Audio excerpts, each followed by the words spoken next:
तुला वाटतं इतकं सोपं नाही आहे गंजू हे सगळं. तुला माहितीये काल काय घडलं? काल कॉलेजच्या गेट बाहेर मी एका मुलाला फक्त पत्ता आणि वेळ विचारला होता.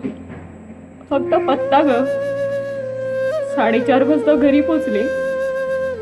5 वाजेपर्यंत काकांनी त्या मुलाला शोधून रस्त्यावर अक्षरशः फोडून काढलं ग.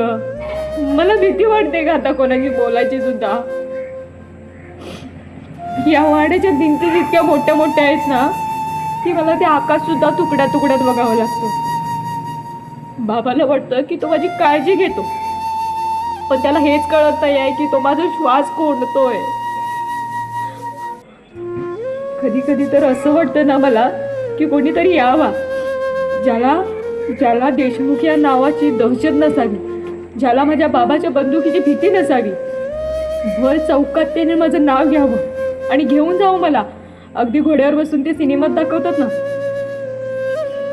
पण हे सगळं स्वप्नातच ठीक आहे, कारण अजून 2 महिन्यांनी त्या मामाच्या मुलासोबत माझा साखरपुडा आणि त्यानंतर मग लग्न.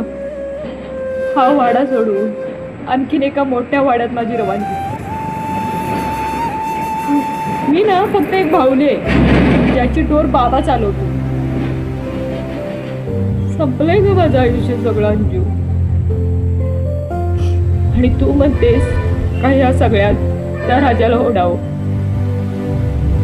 विचार कर, या साध्या बोळ्या मुलाचा माझ्यामुळे जीव गेला ना तर मी स्वतःला कधीच माफ करू शकणार नाही, कधीच नाही.